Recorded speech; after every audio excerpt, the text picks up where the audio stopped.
My tapeworm of an agent had dropped off the radar just as the recession bit, or in my case, sank its rabid teeth into the seat of my pants. Did I hear coffee? Yep, the deli guy's finest beans, freshly ground for your greater pleasure, madam. The deli guy charges a fortune for coffee. Some things are not worth economising on. Just as well you've never developed a taste for single malts. I'm sick of this walking frame, banging round the house like an invalid. Are we allowed to say invalid these days? After a very minor toe operation, or as she put it, going under the knife, my mother had been staying with us. I'll have a coffee, if it's on offer. Okay. To avoid stairs, she was sleeping on the sofa bed, so the sitting room was now a makeshift bedroom. Did you see the documentary on fat kids last night? They weren't fat, Joan. They were clinically obese. Morbidly obese. Either way, they weren't just fat. Another perfectly decent word we're not allowed to use. It's political correctness gone mad. Charles. Have you lost weight, Francis? No. Men don't like women to be all skin and bones, you know. You needn't worry on my account. Right. I'd better get going. You haven't had any breakfast. I'll pick something up. I'll make you something. Please don't leave me with her. I do admire you. Why? Well, I wouldn't dare step outside without my slap on. OK, I really must go. Joan had been with us nearly a month, and even the angelic Francis was showing signs of strain. Why can I smell smoke? Don't look at me. Even if I wanted to, I'm not allowed to, according to Dr. Death. It's the Arth, Joan. He doesn't like it when you call him Death. Oh, no. Charles. Why me? Actually, I can smell burning. I'll have a look. Oh, great. Now the fuses have blown! Maybe it's terrorists. Why would terrorists target my fuse box? They like to undermine national morale. The sofa bed's on fire. Give me the fire extinguisher. Phone 999. You broke my wheel, but what a thrill. Goodness gracious, great balls of fire. Look at the state of the sofa bed. The bedding took the brunt. She left her wand under the duvet. So she has been practising the dark arts in here. Her curling wand. Where is she now? Flirting with the fireman. Look at the mess. And I'm late for work. Well, it could have been. Don't say worse. Don't you dare say worse. They complimented me on my speedy extinguisher work. Maybe you should chuck in acting and join the fire service. What a gorgeous boy. Did you see those muscles, Francis? I was more focused on the small conflagration in my sitting room. Could have been worse. So I've been told. At least no one was hurt. I'll pay for any damage. You sound just like your son. What? How about a nice cup of tea? I'll put the... It's all right, Charles, it's all right. I'm not completely incapable. I know, it's not easy, but the dressing comes off on Friday, then she can go home. Do you think? Joan's as tough as old boots. I'm not sure she's as tough as you think. She looks great for her age. You look great too, by the way. Never mind what she says about makeup. You've just got different tastes. Forget makeup. What about the curling wand? I suppose it might give your hair a bit more bounce. Her curling wand. The one that caught fire. We all forget things. I do, all the time. She left the bath running the other day. The door was open as I walked past, so I averted a flood. Well, remember the time I flooded the house? Yeah, but you've been irresponsible as long as I've known you. Thanks for that. Speaking of responsibility, I've got a PTA meeting tonight, so you're on cooking duty. But I've got a thing. Thing? Like a work thing. Like a work thing or an actual work thing? A work thing. A job? Not a job. A casting? Not as such. Oh, you're floundering, Charles. You haven't got a thing. You just want to get away from your mother. She's bad for my self-esteem. She keeps asking about actors I was at drama school with and reminding me how successful they are. You're a big boy now. Let it go. She won't let me. Well, I'm sorry, but you're still making dinner. Pump. Sorry? What is your pump number? No petrol, just 3 pasties. Loyalty card? No. You get like a discount next time. On pasties? On petrol. I don't need a discount on petrol. I haven't got a car. All right. Don't want your life story.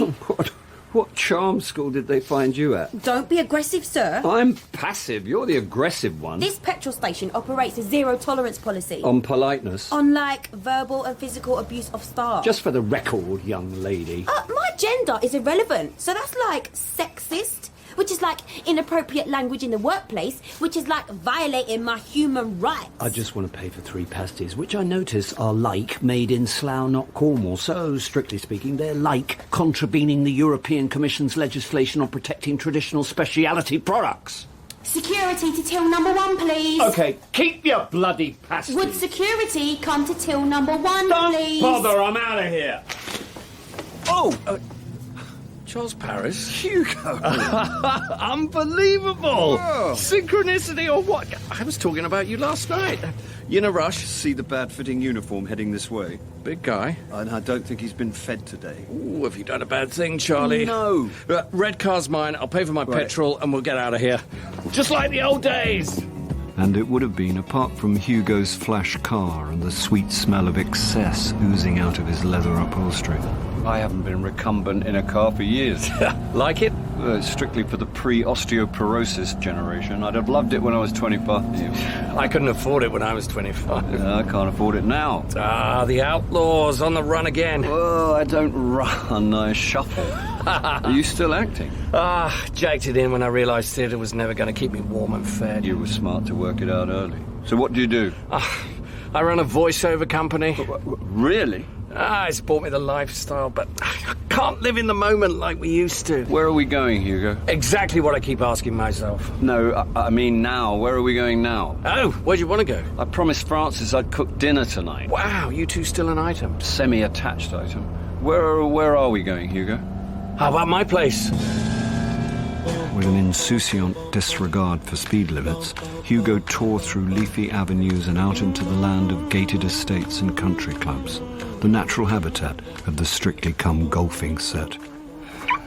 Wonder if Ellie's in. What happened to Ginny? Predictably short story, full of the usual cliches. Yeah, I read that book. Oh, you haven't got a monopoly on lack of commitment, Charlie. At least yours has got a happy ending. Well, jury's out on that one. Ellie! A plaintive melancholy in the voice and a sadness about the eyes told me that all was not well on planet Hugo. Ellie!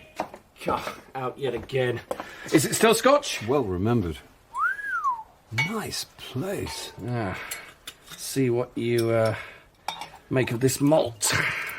Wow, a 25-year-old. This is a long way from the squat. I'm your classic textbook sellout. Well, whatever you sold, you must have got a good price for it. Power to the people. Up the revolution. I envy you, Charles. You've got integrity. I've also got holes in my socks. What buys you a place like this? Bring your glass, I'll show you. Through a kitchen the size of a restaurant, Hugo led me out into the garden. On the far side of the swimming pool was a smoked glass and steel cube.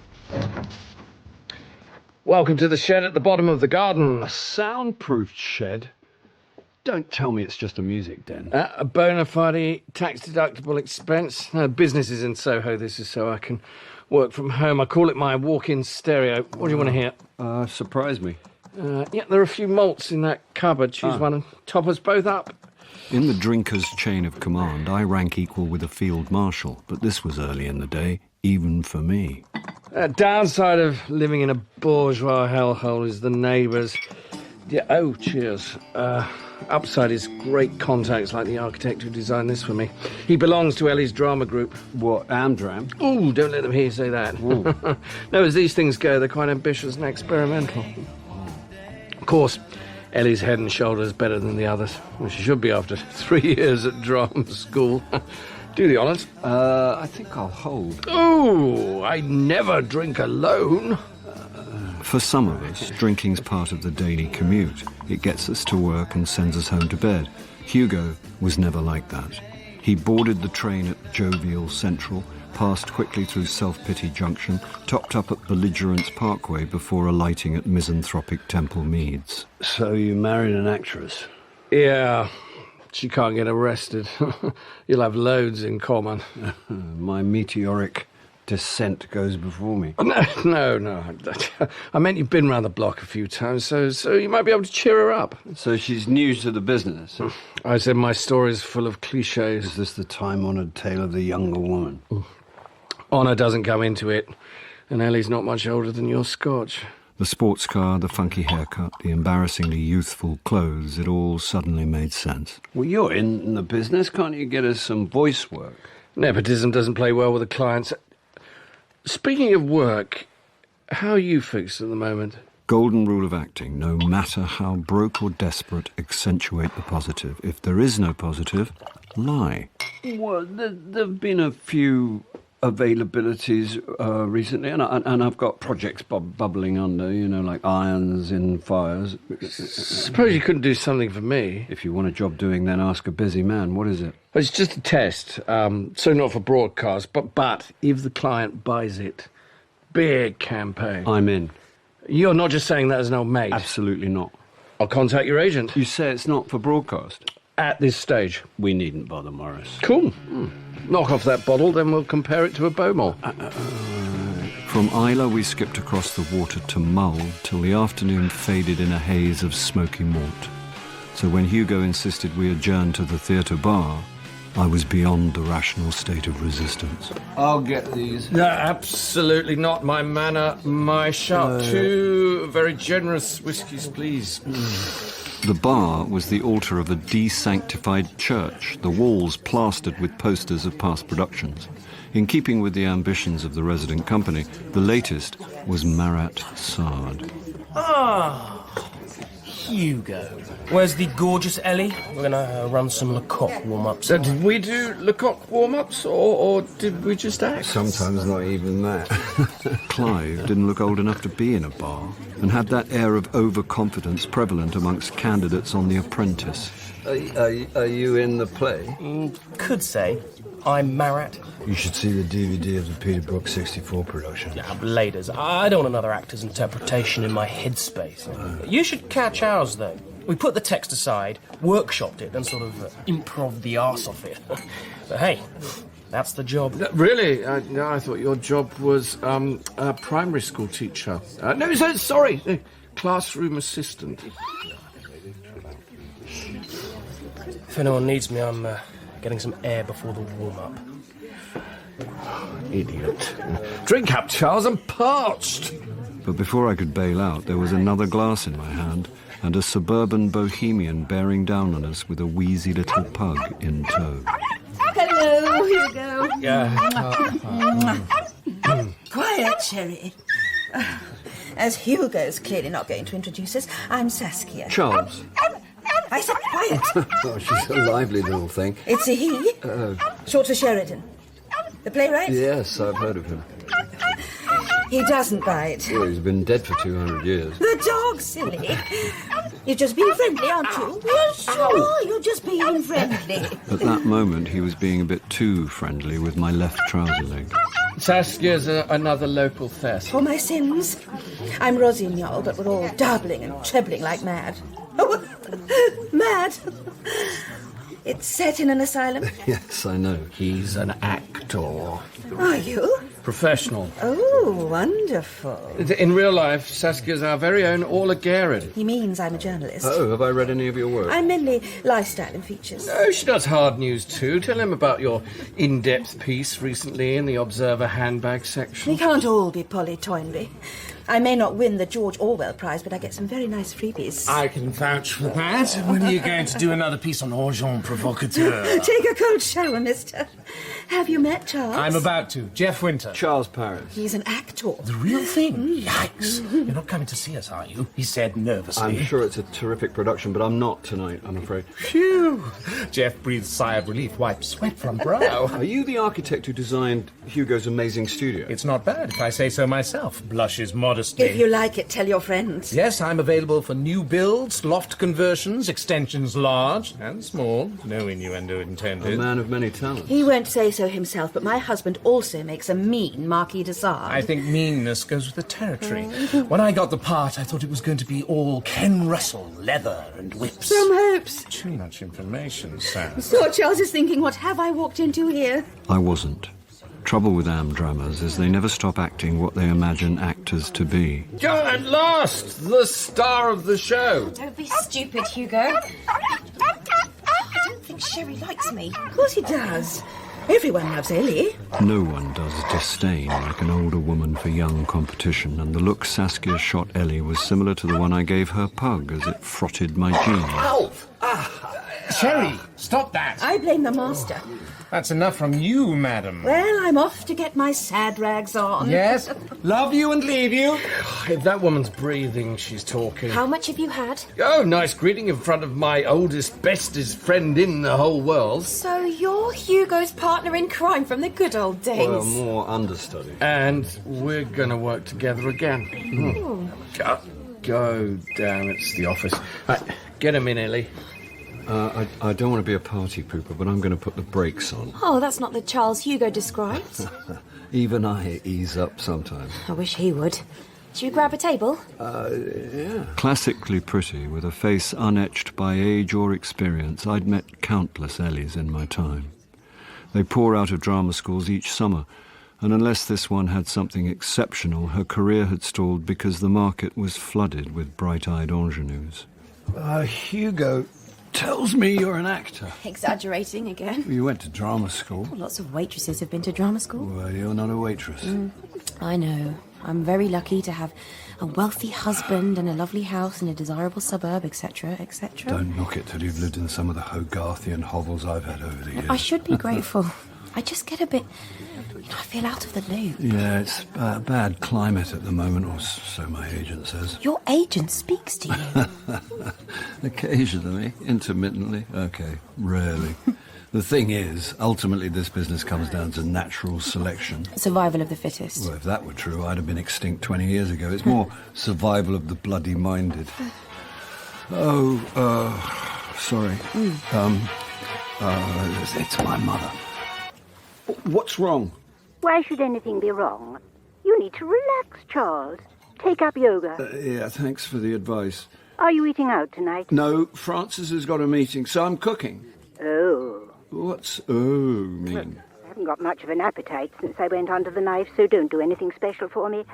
I'm fine with a sardine or a poached egg, if I can get the hang of Francis's fancy hob. I'm leaving now. Just wait until I get... Oh. What's that? My battery's going. Well, don't waste it chatting. You phoned me. Why don't you just put the telly on? It's all cooking or tattooed yobs having sex with their in-laws. Don't worry about me. I'll be... Oh, bloody battery. Shall I make your excuses to Hugo? Yeah, would you? I'll ring him tomorrow. And it was nice. It was good. I'll see you later. Bye. Gravity was up to her old tricks, so I swayed to the bathroom and splashed cold water on my face. I was leaving by a side door when I found myself stuck between a fire exit and a fight. Are you serious? Dudley. Have I been misreading signals or something? What signals? You're joking, right? No, Clive, I'm not joking, and we've got a show to do, so why don't we just pretend this never happened? You are something else. Yes, a married woman. No, don't give me that. Look, I'm not giving you anything. It's not the impression I've been getting. Then you've been getting the wrong impression. Okay, I get the message. I'm sorry if I said something just drop it, Ellie. I know when I've been strung along. I was squeezed behind a door, so when a flustered Ellie came past, there was nowhere to run or hide. Charles! Sorry, I wasn't eavesdropping. You heard that? I couldn't very well avoid it. Clive's an idiot. I've kind of come to that conclusion. I don't know what fantasy's been playing inside his head, but it's had no encouragement from me. You won't mention this... Hugo doesn't need to know anything about it. He can be very jealous. It's forgotten. Thanks. I can see why Hugo's so fond of you. Come on, I'll drop you at the station. You sure you've got time? Anything to get me out of Clive's Lecoq warm-ups. After an afternoon with Hugo, I was in no fit state to be let loose in a kitchen. So I invested money I was yet to earn at Mr. Poe's Mandarin Palace. The hunter-gatherer returns bearing a special banquet for 3 persons with complimentary prawn crackers. 12 quid a head, but I'm back in work, so it's my treat. Hello? Where is everyone?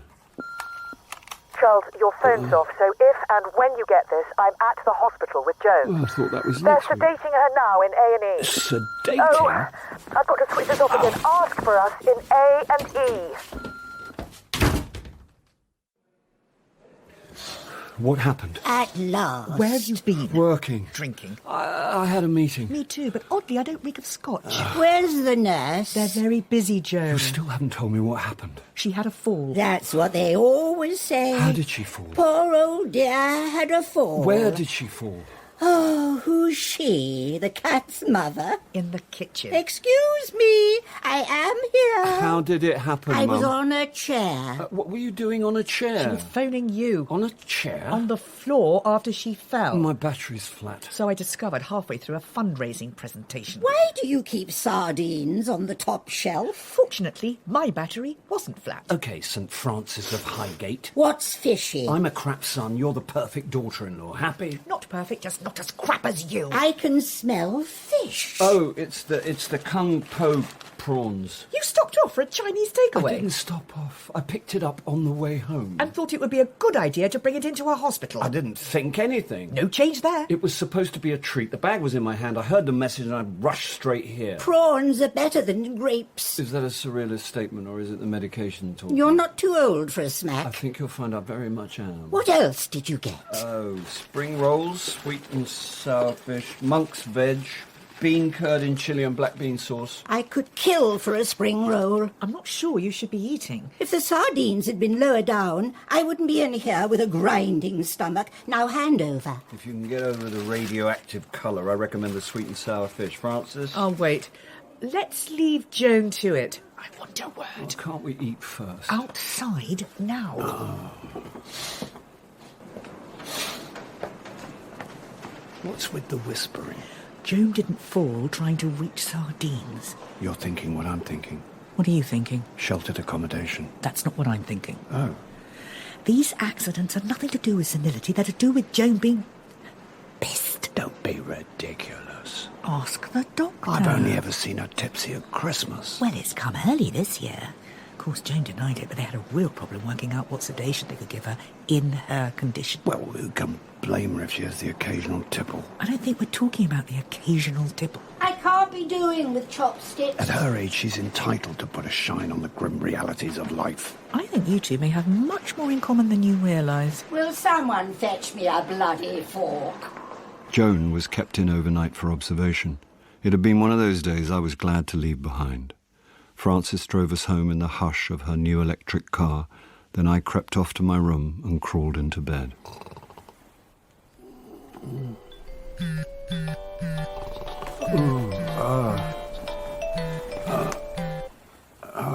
Well, it's not too early, is it? Well, it depends on what for. Well, to meet up, talk through this job. When? Well, no, today, as soon as you can get into town.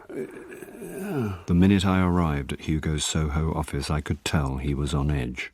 So we quickly relocated to a members' club in an 18th century brothel, artfully restored to resemble an 18th century brothel. As we were led up to a private room in the attic, I had a feeling this was merely a ruse to get us either side of a bottle of scotch. I was right, and after the previous day, I was keen to hold back. The cast have been pestering Ellie to ask me to ask you. To ask me what? Oh, if you'd come to the show. One evening of amateur Marat Sard was a small price to pay in return for a high-earning voice job. Then come back at the weekend, have a chat with them about the production. Oh, and, they want me to give notes. Well, more a critique, nothing formal, just a professional perspective. I'm sorry, I know it's a big ask. It was a colossal ask, but I'd been out of work too long to jeopardise this job with a refusal. My acceptance was Hugo's cue for a 40% proof celebration, and while I ate my own body weight in peanuts, he drank 2 to my 1. But as the spirits went down, so did Hugo's mood. Do you believe in bad karma? Well, just bad advice. Bad decisions, an appalling restaurant service. Tell me honestly, Charles, do I seem mad to you? No. Why mad? Sometimes I feel like I'm walking a tightrope and I'm clinging onto my sanity by the skin of my teeth. Well, you've certainly got away with a mixed metaphor. Everything's a joke to you. Well, it's how I deal with things. I bet you never even think about suicide. Hugo, I'm not sure I'm the right... Hugo's rules, my club, my whiskey, so you have to listen. If I'd bolted, he probably wouldn't have remembered, but I needed that job. So I buckled up for a bumpy ride. What the hell does any of it mean? Ginny? Ellie? Well, you tell me.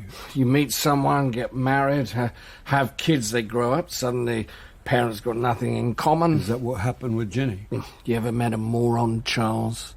A full-on, gold-plated schmuck, 'cause are you looking at one?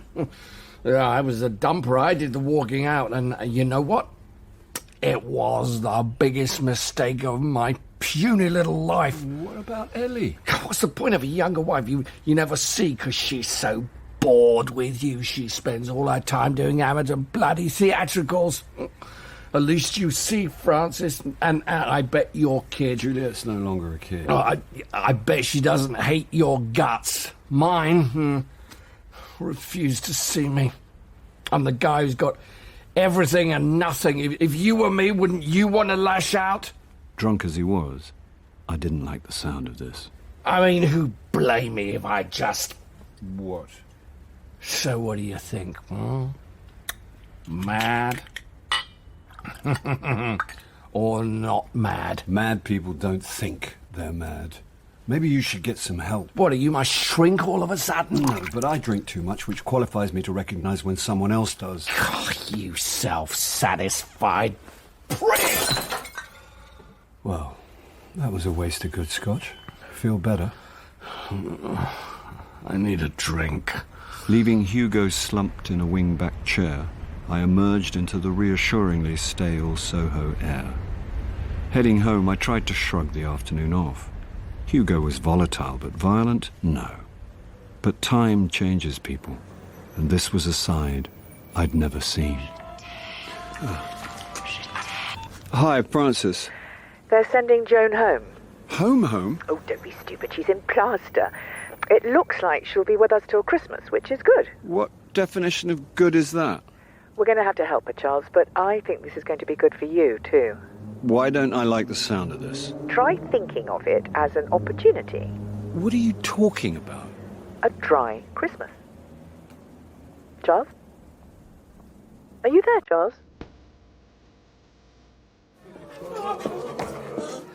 Let me be completely honest. An amateur production of Marat Sard in a desanctified church is not my idea of a good night out. Marat, we are poor! Especially sober.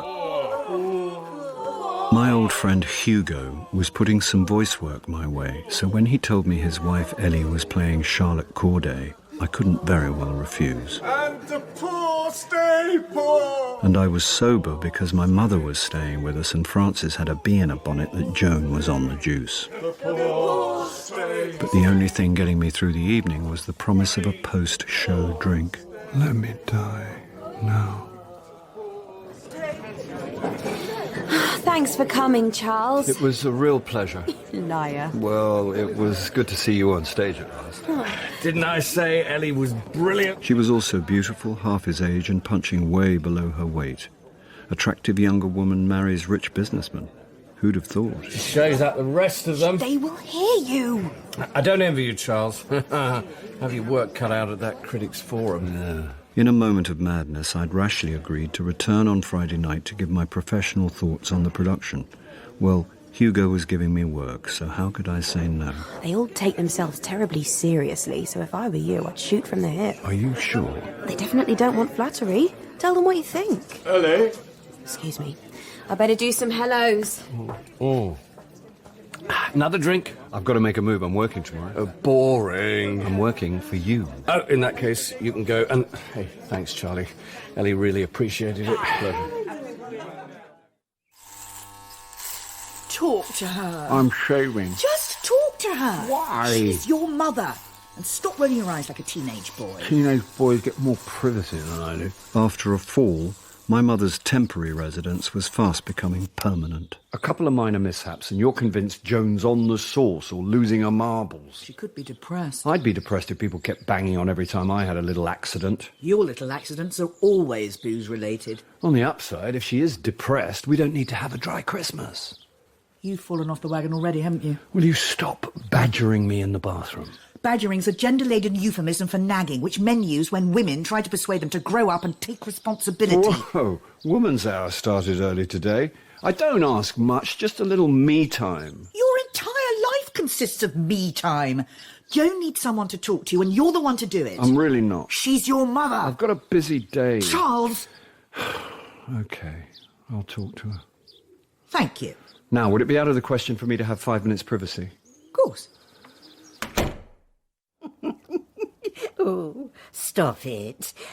Okay, Mum, I've actually got some work. And so... you are the most dreadful schmoozer. I'm going out now. Who's that? Shh, I'm on the phone. No, not you. Who are you talking to? I bet you say that to all the girls. Girls? Shut up, Charles.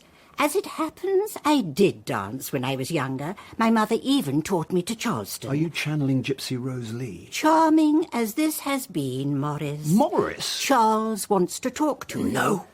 Take the phone. Don't tell him I'm working. What? Tell him I'm dead. He says he's dead, so I'm putting you through to his answer phone. Just grow up and talk to your agent. You're through to the voicemail of the late Charles Paris. Please leave a message of condolence after the tone. Beep. Sadly missed, blah, blah, blah. Greatly loved in the profession, blah, blah, blah. Always the consummate professional. Especially when drunk and singing in a gutter. You've just talked yourself out of giving my eulogy. A disappointment I'll shoulder, along with your coffin. I'm going to be cremated. I think you mean flambé. Where the hell have you been, Morris? You haven't returned my calls in months. You can always talk to Pixie if I'm out of the office. I don't want to badmouth your trust fund intern, but I'd get more work sticking postcards in phone boxes. In straitened times, that kind of initiative could play in your favour. Ladies of a certain age like a mature escort. I'm not mature. Self-awareness at last. And don't flirt with Joan. Oh, she's fun. No, she's not. She's my mother. And she's old enough to be yours. You used to be fun, Charles. There's a recession, funds on the ration. And you still haven't said where you've been. More to the point, why haven't you been in touch? Great agents, amongst whom I count myself, don't whore themselves around like wannabes from Towie. What's Towie? The only way is Essex. Don't you watch telly? Only if it's got subtitles or presented by someone with a PhD in a proper subject.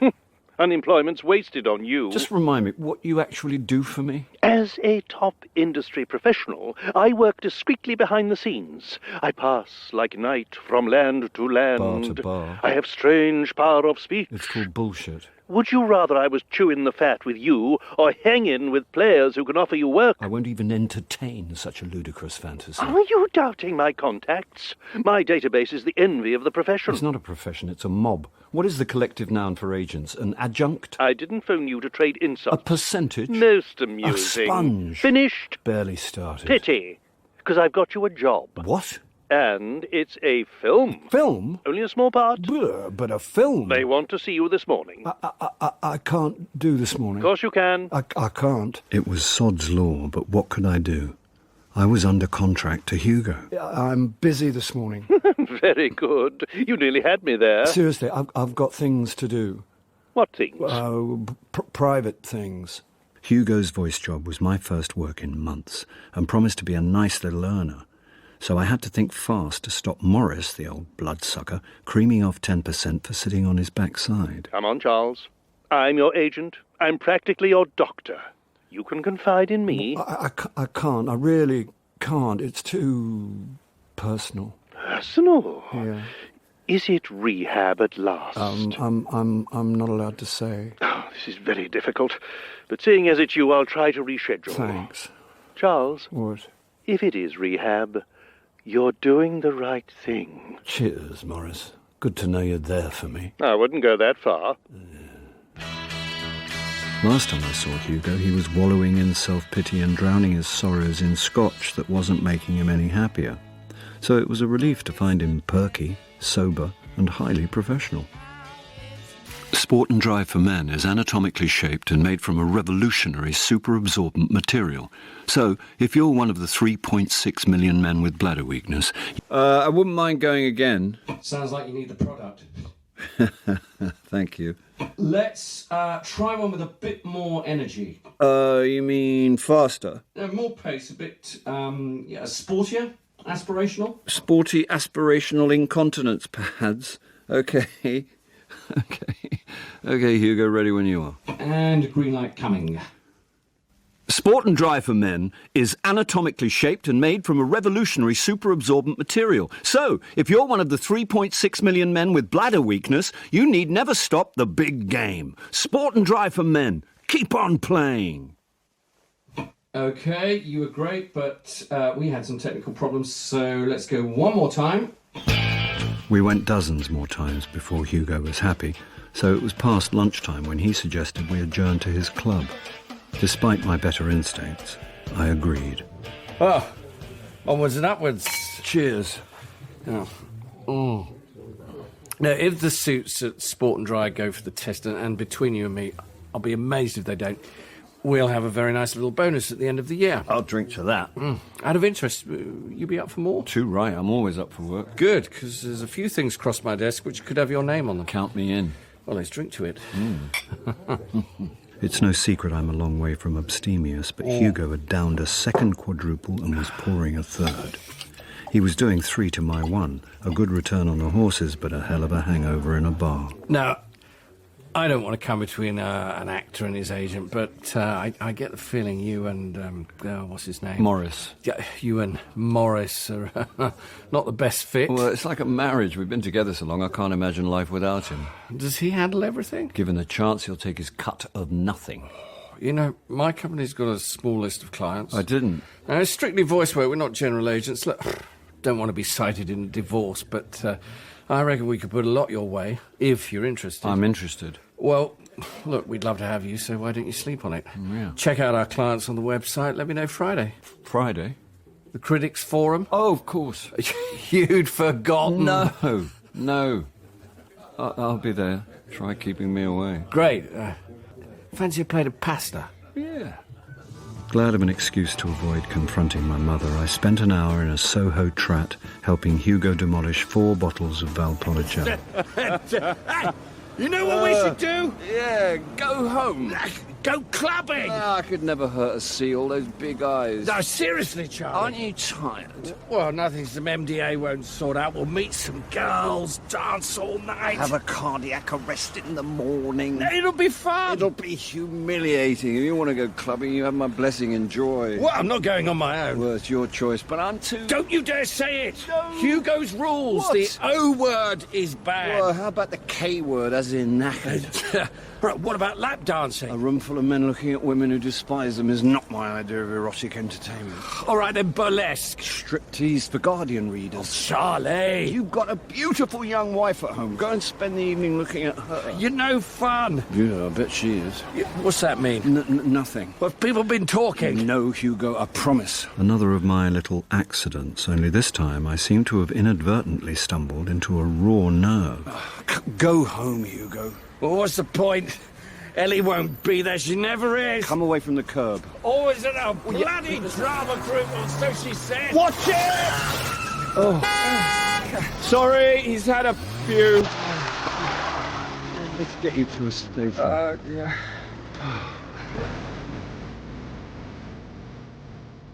I should have bailed out, but was worried Hugo would fall under a train. Unfortunately, escorting him home meant passing the desanctified church theatre. Let's go and surprise Ellie. I really love her, you know. She's a beautiful girl. With a boozer's bipolarity, he'd swung from self-pity and anger about his neglectful wife to Dickensian sentiment. She deserves better than me. I'm waiting for the contradiction. Oh, I'm sure you're a very attentive husband. First time I've been called attentive.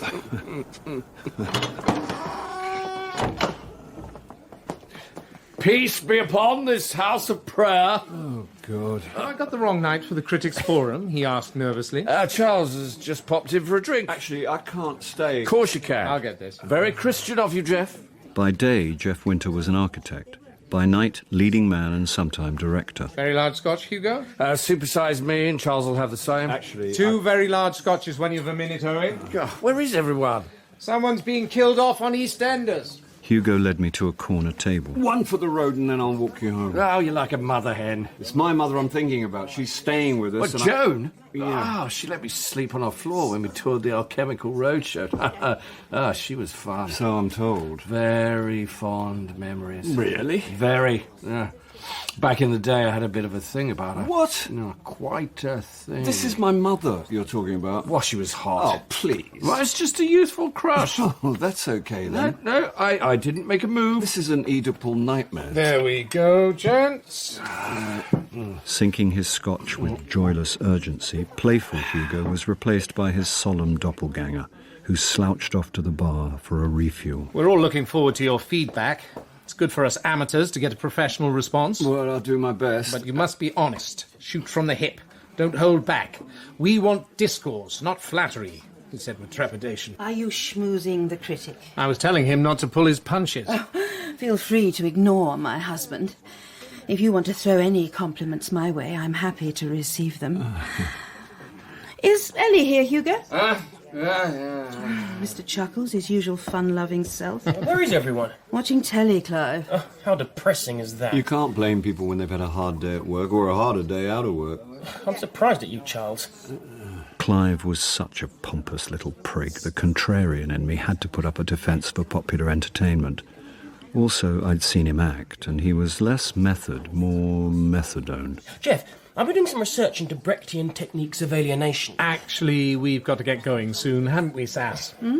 Oh, yes. Oh, OK. Anyone seen Ellie? Hugo's at the bar. Ask him. Good luck with that. Should be a full house for your talk. Oh, really? Oh, dear. You're not worried, are you? Just speak as you I find. don't want to tread on any toes. Well, how the hell should I know? Here we go.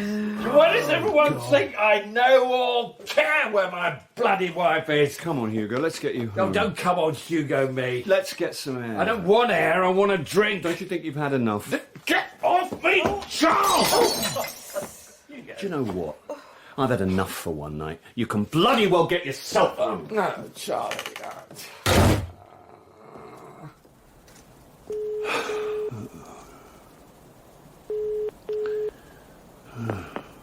Hello? Ellie, it's Charles. Listen, I've just left Hugo in the theatre bar. How bad? I think you might need to pick him up. He got upset and, well, he threw a punch at me. Charles, I'm so sorry. Are you all right? He's so far gone, he barely brushed me. What am I going to do with him? Well, if you want my honest opinion, he needs to get help. Maybe he'll listen to you. Trust me, where Hugo is, the only person he'll listen to is himself. Oh, it's so frustrating. I better come and collect him. I'll see you at the critics thing tomorrow. You're still going to do it after this? Well, I never break a promise. It was a lie, but Hugo was an old friend, and now he was ill. I couldn't just dump him. There's more food if anyone wants some. I couldn't. I could. Not you. Did you know we used to call him the gannet? Great child psychologists, my parents. It's amazing I didn't develop an eating He disorder. loves to melodramatize his terrible childhood. Freud would have a field day with it. Penis this and penis that. Are you talking about Freud or Charles's childhood? Well, now you mention Can we it. change the subject? Of course. It's not your fault. Hold the front page. Something's not my fault. All men are driven from below the belt. Well, hang on. She makes these sweeping assertions. Anyone fancy some cheese? Ask Desmond Morris. Oddly enough, I haven't got him on speed dial. Or fruit? I'm not blaming you, Charles. We've got some nice apples. You're programmed to have sex on the brain. Actually, she's got a I point. don't believe this. Your father was the same. I don't want to know. Right, I'll clear the table. I'll do it. No! You stay and talk to your mum. If he's offering to help, I'd let him. There you are, Francis. Last one in the kitchen's a sissy. What is the tariff for matricide? Talk to her, Charles. I was talking to her, and now my blood pressure's through the roof. It may be part of her condition. What condition? She was always like this. She wasn't always falling off stools and setting fire to her bedding. Anyone can leave a styling wand on, and old people have falls. If you hadn't put the sardines on such a high shelf, she wouldn't have been standing on a stool. It had nothing to do with sardines. I don't know if she's drinking. I wouldn't blame her if she was. Or just having senior moments. I'll lose my marbles before she does. It's not a joke, Charles. Go in and talk to her. No. What if she's not able to go back to her own house? I'll go and talk to her.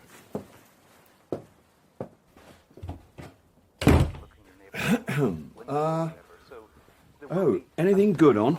Don't be silly, Charles. Oh, sorry. So, how's the leg? Stiff. You doing the exercises? For what good they are? That physio knows her stuff. How do you know? Well, she seemed very, nice. Why are there so many comedians? What? They're everywhere. Well, people like to laugh. But you can't turn on Newsnight without some stand-up putting the world to rights. I suppose it's the decline of religion. Sorry? Comedians are the new bishops. Morecambe and Wise never appeared on Question Time talking about the national deficit. Fair point. I've made you some tea. Thanks. And one for you, Charles. Right. How's it going? It's not. Well, try harder. I'll, leave you to it. Leave us to what? Francis thinks we should have a chat. Chat? About what? Well, Can I tell you something, Charles? Of course. You're from the let's talk about it generation. My age group tend to bottle things up. We had problems just like you. In fact, we had it a lot harder. I'm not saying people didn't complain. We are British. Moaning's our birthright. But then we shut up and got on with things. So you're telling me to shut up? I know we're supposed to wear our feelings on our sleeves, but there's a lot to be said for good old English emotional repression, sweeping things under the carpet and minding our own damn business. Right. Anything else? That's it. Good. Well, I've enjoyed our little chat. Be a dear, and see if there are any biscuits to go with my tea. Right. Needless to say, Francis was not best pleased. It may not have been a bonding moment, but I respected Joan for unapologetically crushing my ham-fisted attempt to counsel her. Now, when I was a young boy, at the age of 5, my mama said I was going to be the greatest man alive. What a racket!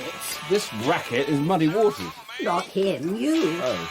Sorry to be the bearer of bad news, but you're not black, just pale grey like your father. And he was from Woking, not the Mississippi Delta. You don't have to be black to sing the blues. You have to be able to sing. If I need my self-esteem lowered, I'll call Morris. Where's Francis? Gone to work. Oh, and I'm eating out tonight. I've got to talk to a group of amateurs about their show. What's the smell? Bubble and squeak. I'm using the leftovers. You want some? I suppose it's all fat and carbohydrate. Afraid so. Go on, then. Fried egg on top. In for a penny, in for a seizure. Oh, great timing. I'll get it. Hello, Morris. Oh, my favourite client's mother. Oh, he says you're his favourite client, Charles. I meant favourite mother of a client, but let's not disabuse him. What does he want? I heard that. Can you tell him that thanks to my ineffable charm, I've managed to reschedule the film casting, and they'll see him today at 12. I'll pass it on. Thank you, Joan. Love you and leave you. Ciao, Bella. Ciao, amore. Oh, he's a rogue. That's one word for him. Grub up. After breakfast, I was just looking at Hugo's website, checking out his select yet impressive client list when... Hello. And how are you this fine day? More to the point, how are you? Actually, I feel better than I've any right to, which is one of the reasons I'm calling. Ellie says I'll be lucky if you ever speak to me again. She's right, you behaved like a grade A arse. For which I can't apologise enough. Mea culpa. I throw myself on your mercy. You can get up again. Tell the truth, I don't remember much about it. I wouldn't mind if you had the grace to have the hangover from hell. Well, can you find it in your heart to forgive me? No, don't answer till I give you the good news. Sport and Dry loved our test and wanted Hugo to book me for the whole campaign. The bad news was they wanted it yesterday, which meant I couldn't make the film casting. Again. No, Charles. I refuse to beg for another reschedule. I bent over backwards to get you this casting, and it's not as if you were their first choice. Cheers, Morris. That's put a spring in my step. Oh, grow up, Charles. And I'm fed up with people telling me to grow up. But while we're telling it like it is, let me remind you that you've got me precisely nothing in months. Is this assertiveness part of your therapy? What therapy? The rehab. I'm not in rehab. Then why can't you make the casting? Because it clashes with a job. What job? A voice job. I haven't got you a voice job. No. My voice agent has. Hello? Morris? Judas. What? Brutus. Make up your mind. I feel sullied. Slight overreaction. How could you be so disloyal? What's loyalty got to do with it? Lots of actors have voice agents. I am a voice agent. Since when? It's on the website. I've got better things to do than look at your website. Yes, like getting work behind my back. Morris Skellen Associates offers multi-platform pan-discipline representation dealing with all aspects of the industry in conjunction with its sister agency, MSV, Morris Skellen Voices. You never told me you handled voice work. You never asked. I shouldn't need to. You choose a voice job over a film. I feel betrayed. You haven't even told me what this film is. Is it a feature? It's a short. Director? She's a very exciting, dynamic young filmmaker. A student. Today's student is tomorrow's wunderkid. Attach yourself to a rising star, and the potential exposure could be a game changer. You mean it's unpaid? You see, this is your problem, Charles. No foresight. Goodbye, Morris. As if one unpaid gig wasn't enough, I had another one that night. I must say, it's very gratifying to see such a turnout for our regular critics forum. The amateur cast were out in force and had been getting tanked in the bar for at least an hour before Jeff did an introduction. Tonight's guest critic is a familiar face not only from his stage work, but also from Series 3 of Holby City and Episode 5, Series 5 of Monarch of the Glen. He'd cobbled it together from my Wikipedia entry, so it ranged from inaccurate to complete fiction. On the plus side, they'd knocked 5 years off my age, so I wasn't complaining. He is also a familiar voice from his many radio appearances, including one in which he read the amusing quotes for quote-unquote. So far, the only faces missing were Ellie and Hugo, who'd roped me into this damn thing. Anyway, that's enough from me, so, ladies and gentlemen, allow me to introduce Charles Parris. Wow. Thank you. Good evening. Let me say at the outset, it was a very brave decision for an amateur company to stage Marritt's Art. Excuse me? Well, I'll be taking questions at the end. Yeah, but could I just say we prefer to think of ourselves as fringe rather than amateur? Yeah. Okay. We think it better for our critics to think of us as peers and not to pull their punches. Okay, great. Thank you for that. In that case, let's cut to the chase and address my main problem. Is it actually advisable for a fringe company to attempt to stage such a challenging piece? Oh, now hang on. My understanding of the phrases shoot from the hip and not pulling my punches clearly wasn't theirs. Are you calling us pretentious? Yeah. No, if you'll just hear me out, and I didn't actually say the word pretentious. But they didn't hear me out, and the evening only got worse. Somewhat piqued, lucky to escape with my life and with angry voices still ringing in my ears, I made my way to Hugo's house. It's you. Thanks for coming. Huh? My talk, the critics' bloody forum you roped me into. You want a drink? No. Yes, actually, yes, I do. And you better make it a big one. The place was a mess, and so was Hugo. I thought Ellie at least would have been there. Ellie's gone. What do you mean, gone? Gone where? We're gone. It's over. She's not here. When did you last see her? Last night. What about this morning, before work? I didn't see her this morning or when I got back this afternoon. How much have you drunk since you got back? I don't know, 2, 3. I could tell he didn't mean glasses. I woke up in that armchair. God, the house is freezing. Well, let's get that fire lit. Where'd you keep the log? There's a shed behind the studio. Right. I made my way across the extensive lawn towards the smoked glass cube.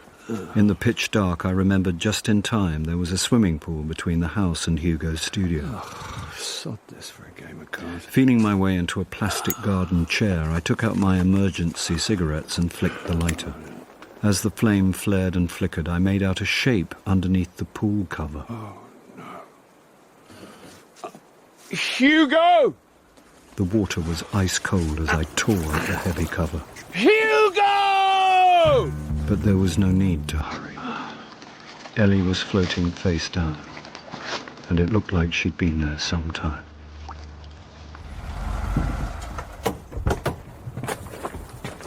Are you the person who called for the ambulance? Yes, I'm the one who found her. I managed to pull her out, but... OK, sir, if you could just show us where she is. OK.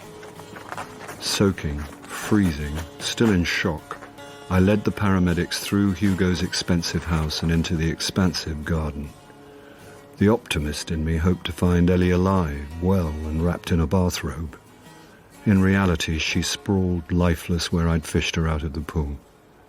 While the paramedics attended to the body, I attended to Hugo. The police will be here any minute. What have I done, Charles? Well, how do you mean? I'm bad news. Ellie should never have married me. Ginny should never have married me. I've ruined every relationship I've ever had. You're in shock. Oh, I'm toxic to women. Ellie loved you. She was wasted on me. I've got to get dry, Hugo. I'm freezing to death. Not death, sorry. She's so young. Would you be okay for a minute while I find a towel? So beautiful. I might need to borrow some dry clothes, too. Hurrying upstairs, I peeled off my wet clothes, peered into a laundry basket, and requisitioned one of Hugo's inappropriately youthful hoodies and a weird pair of jeans. I was fighting with the latter when my phone rang. It's bad timing, Francis. Are you being chased by angry actors brandishing pitchforks? I'm trying to get into someone's trousers. Your night must have gone better than expected. Trust me, it really didn't.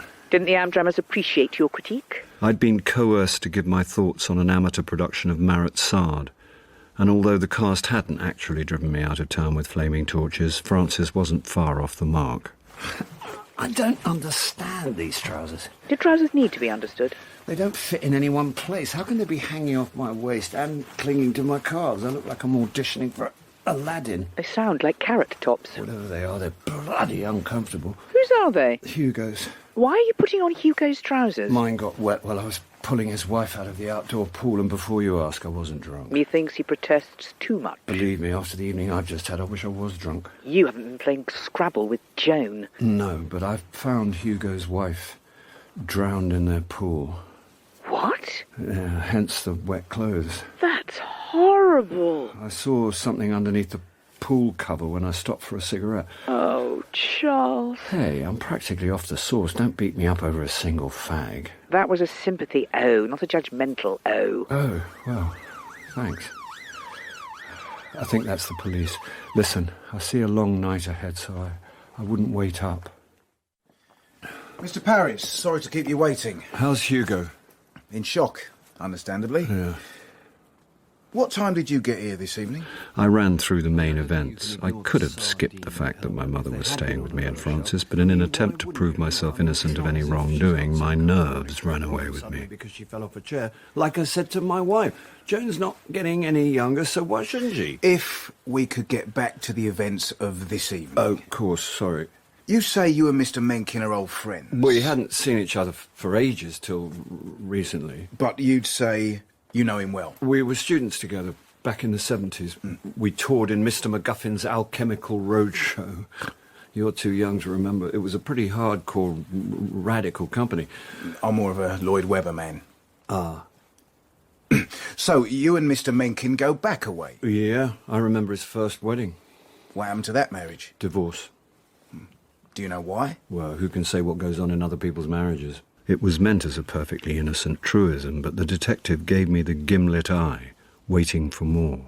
All Hugo told me was that he'd had some kind of midlife cliché.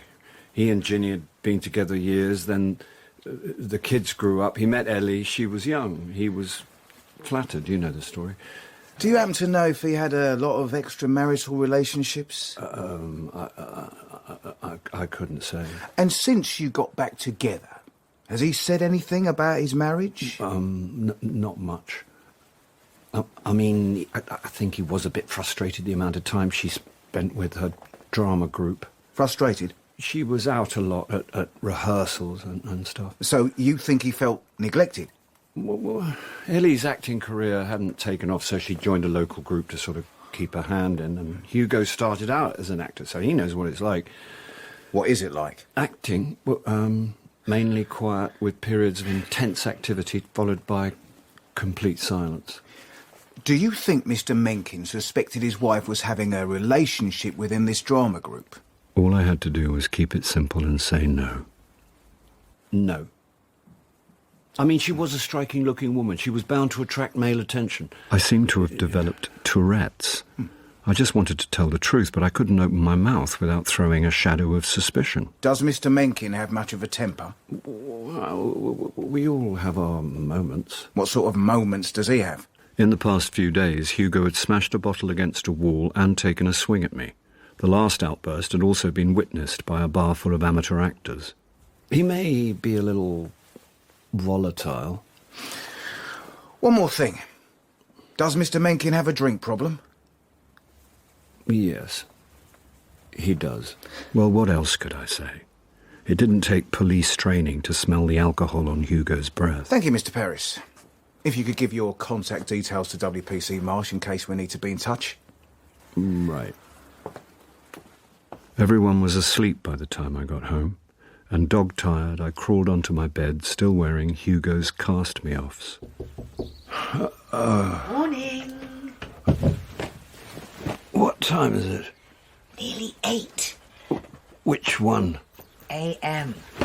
Ah. I thought you might like a coffee. Oh, what's wrong? I just thought you'd appreciate the gesture after last night. Oh, sorry. I do. Cheers. The story's made the South East News. Oh, poor Hugo. You should also know... What? They've arrested him. No.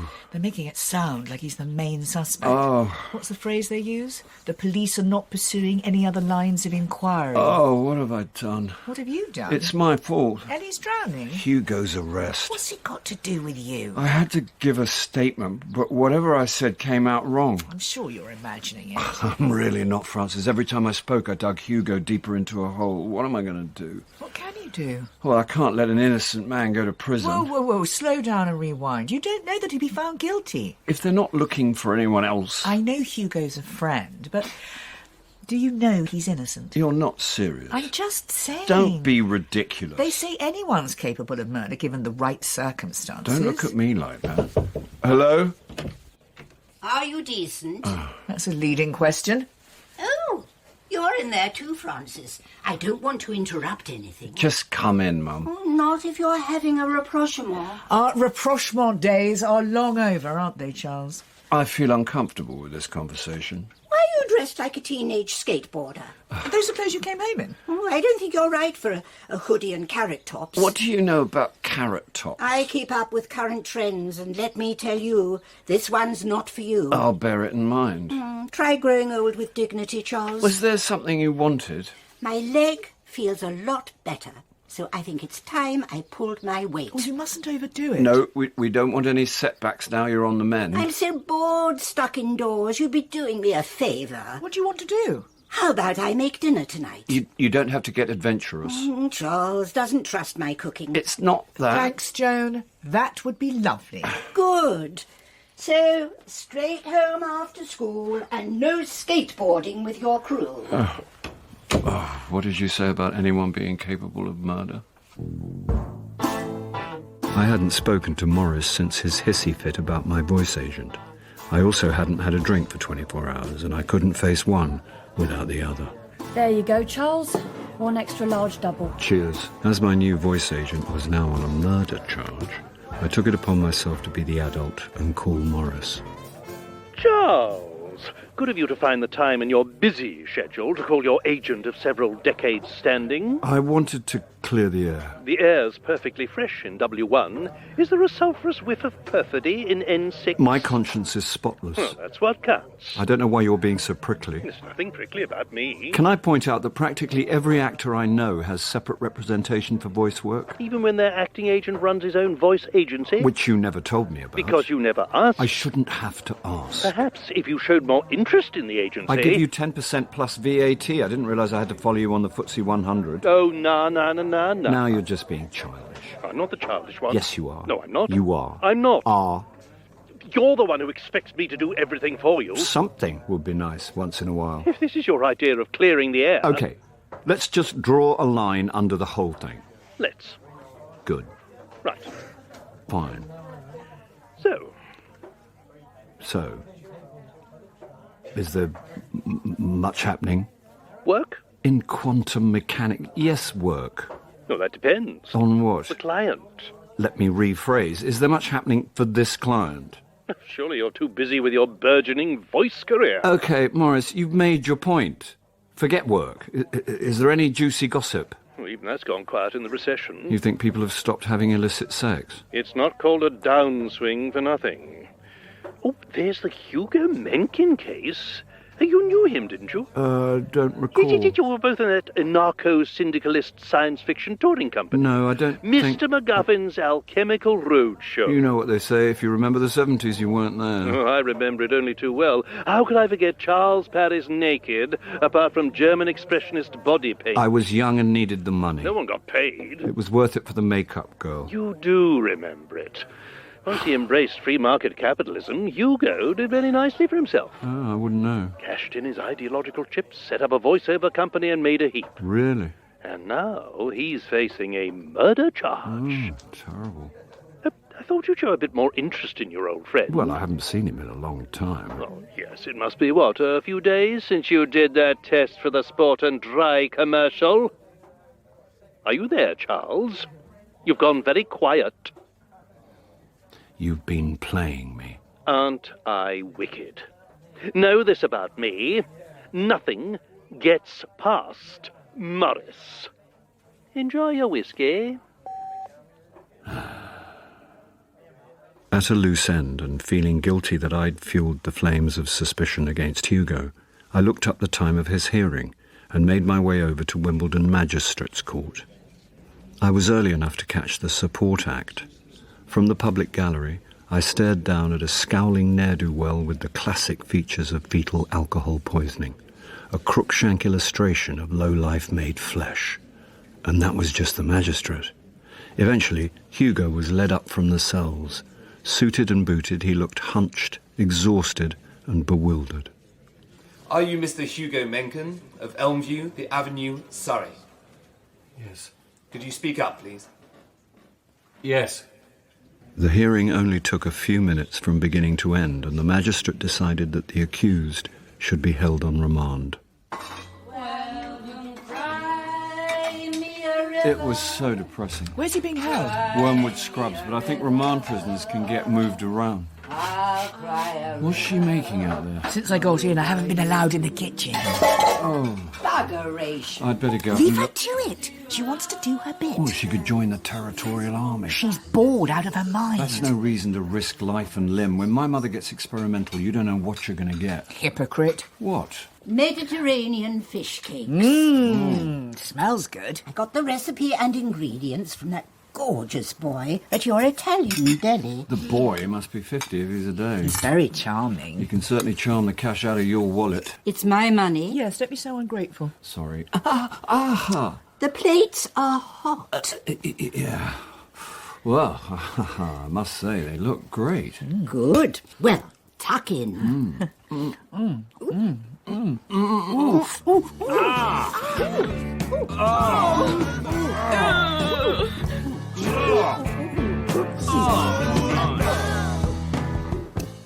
My tongue won't work.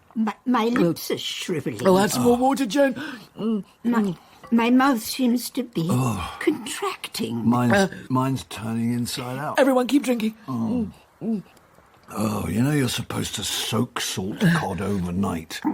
He said rinse it. Yeah, about 100 times. It's not Joan's fault. Well, thank you, Francis. I wonder what this will do to my hypertension. I can literally feel my blood pressure rising, and only some of that's due to the salt. Well, I'll do something simpler tomorrow night. Okay. If you'll excuse me, I'm going to stand in the shower with my mouth open. My taste buds were still traumatized the next day, as a prison warder searched me for drugs and weapons before ushering me through several sets of forbidding security gates. Yeah, thanks for coming, Charles. How are you doing? Yeah, could murder a drink. Afraid I can't help you there. No. Apart from that? Well, you know, not too bad. Really? Actually, I'm scared witless. Last night they put me on suicide watch. Why? I suppose if a man's unstable enough to kill his wife... But you didn't. Hugo? I don't know. What do you mean you don't know? I don't know, Charles. Keep it down or they'll chuck me out. Look, you saw how far gone I was the other night. I was drunk enough to take a swing at you. But to kill someone, and not just someone, but Ellie. I don't know. I just don't know anything anymore. When I left the bar, you could barely stand up. You remember more than I do. But you remember Ellie coming to pick you up? Just about. I got little flashback fragments. She was pretty damn annoyed when she put me in the car. I think we had a row on the way home. About what? About what an arse I was. Now, I probably said some pretty horrible stuff too, but don't ask me what. And when you got home? More shouting, more fighting. Fighting? Yeah, figuratively speaking. Did you touch her? I don't know. Did you touch her, Hugo? I don't know. Well, think. Maybe a push. What the hell does that mean? Look, my memory may be screwed, but one thing I know, I don't hit women. Of course, that doesn't mean I didn't kill Ellie. Is that what you told the police? Oh, they came to their own conclusion. I'm trying to help you. That's nice of you. And look, don't take this the wrong way, but you're an actor, not a lawyer. I'd still like to help if you'll let me. I was drunk when Ellie picked me up.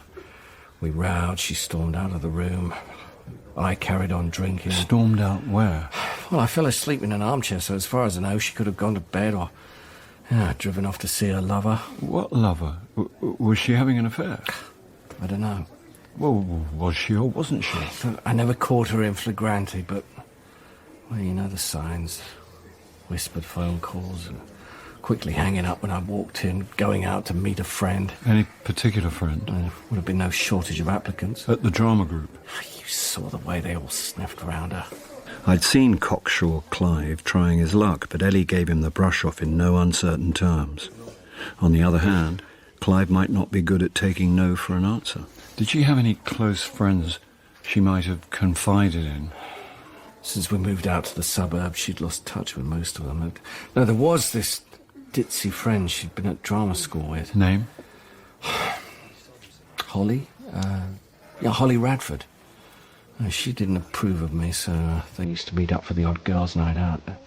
Suppose if Ellie was going to confide in anyone, it probably would be Holly. At the end of the allocated hour, I left Hugo with a name in my pocket, a sinking feeling in my stomach, and a need to hit the drum and monkey. Extra large double scotch, please. Good timing, Francis. I need to bounce some things off you. I've had better chat-ups. Please. I've been to see Hugo. Can it wait till you get home? Are you all right? You sound frazzled. We need to talk about Joan. Oh. I found Francis in the kitchen punching poultry. You do know that bird's already dead. I'm spatcocking. Right. What's the music? Thelonious Monk. Your mother's been playing the entire canon while she does the ironing. I'll ask her to turn it down. It's not the music. Oh, well, then why are you going 15 rounds with a chicken? It's great that Joan's on the mend and wants to help, but she's helping me to an early grave. What's she done now? Cross the line. What line? The underwear line. I didn't know there was an underwear line. Believe me, there is, and your mother's crossed it. I got in from school to discover my knickers had been ironed. Oh. It's bad enough that she handled them. Worse, it's the implicit criticism that I should iron my pants. She's completely violated the code. There's a code as well as a line. The mother-in-law, daughter-in-law code. What do you want me to do? Keep her occupied, preferably out of the house. Is that you, Charles? Hello. I was ironing your carrot tops. Not my carrot. And I found these keys in the pocket. Oh. They must have gone through the wash. You should always check before you put things in the laundry. I didn't put them in the laundry. They were in my room. See what I mean? Anyway, they're not my keys, Francis. No. They must be Hugo's. Sure you wouldn't like some help, Francis? No. Thank you. Come on, Mum. We'll let's leave her to it. By the time we ate, Francis's chicken was not so much tenderized as carpaccio. Sensing the atmosphere, Joan turned in by 9. Early on Saturday morning, I left a message on Holly Radford's voicemail that I was a friend of Ellie's and would like to meet for a chat. Then I had a brainwave. I've had an idea. Am I going to like it? It's a way of killing 2 birds with 1 stone. Go on. If I could borrow your car, I could take Joan out for a few hours. That's one bird. And return Hugo's clothes. When you say return, you don't mean post them through the letterbox, do you? Well, as I've got his keys, I could let myself in. And get arrested for trespass. Better still, trespass in the house of a murder inquiry. How much trouble can I get into with Jones with me? Frances must have really wanted some me time, because she lent me her annoying little electric car on the proviso that one sniff of trouble and she'd deny all knowledge. Are we following a funeral cortege? When did you become a speed freak? I'd just like to get there while I'm still alive. Where are we going, anyway? Oh, I thought you might fancy a drive. Taking your old mum for a spin? Something like that. Why do people always assume pensioners love nothing more than aimlessly driving around? It's not aimless. I want to drop Hugo's clothes back. I thought he was banged up. Have you been watching reruns of The Sweeney? In Chokey, then. Now you sound like a character in Woodhouse. Hugo's the one who slept on my sofa about 40 years ago. That's right. Yeah. I remember. He was a bit of a boy even then. How do you mean? Right, little Casanova, flirting with me. So it's true. Oh, he remembered, did he? He said how glamorous you were. Bless him. Bless him? What else did he say? That he had a bit of a crush on you. Well, I was in pretty good shape, if I say so myself. And still married to Dad. Don't worry, Charles. Nothing happened. Just a bit of fun. Sometimes I don't think I know you at all. So much for the great bohemian. What does that mean? You're just a petty bourgeois at heart. How about some music? I did a slow drive-by to get the lay of the land and see if there was a police presence. But the house looked quiet, so I parked 50 yards up the road. Nice place. Hugo's made a fortune since the old days. Right, you wait here. Can't I have a nose around? No. You're no fun. Is your phone switched on? No. Why have a phone if it's permanently off? Happy? Okay. If anyone approaches the house, ring me.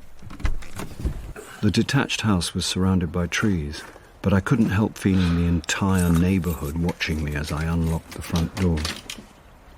Looking for somewhere to put Hugo's clothes, I discovered all his stuff was in a spare room. Another semi-detached marriage. The master bedroom was definitely Ellie's domain, but there was a melancholia about personal trinkets without a person. By the bed, the latest Zadie Smith and an untouched Booker nominee. Nothing you couldn't hum there. An A to Z of family health told me nothing till it fell open at P. Was Ellie pregnant? Or thinking about getting pregnant? Not with Hugo, surely. In amongst a lot of paste jewellery, I found an old rosary, which, unless it was religious chic, suggested Ellie was or had been a Catholic. I didn't know what I was looking for or expecting to find, so went into the ensuite. The usual bottles, pots and jars. Oh, damn. The bottle I knocked off a shelf spilt its perfumed contents all over the floor. I was hurriedly mopping it up with loo paper when... Okay, Mum, I'm coming. You better had, because the police have just pulled over in front of the car. What? Second thoughts. Stay where you are. I'll buy you some time. What do you mean? No, Mum, don't buy me time. Don't buy me anything. I tore downstairs, let myself out of the house and sneaked out of the drive. A policeman was leaning into the open passenger door of the car. Have you got any pain, love? Mum, what happened? Tell him I don't need an ambulance. The lady seemed to be having some sort of fit. It's just one of my turns. He knows all about them, don't you, Charles? Yes. Yes, she gets them from time to time. They look worse than they are. Okay, if you're sure. Yeah, thanks. Thanks, you've been very kind, but I'll just get her home. Okay, sir. Well, you know where we are. Yeah. Come on, Mum. Let's get you back. That was fun. Right. I just saved your skin, so the least you can do is buy me a drink and a spot of lunch. But a phone call from Ellie's friend Holly put lunch on a back burner. I dropped Mum home and went straight back out. We'll have to keep it quick. I've got a show tonight. Don't worry, I'm an actor too. Is that how you knew Ellie? Oh, I can't believe I'm talking about her in the past tense. Actually, I'm really a friend of Hugo's. I see. Yeah, he said you weren't his biggest fan. Then he's more perceptive than I gave him credit for. I understand why you might have taken against him. Let's get it straight. I thought Hugo was bad for Ellie, and it looks like I was right.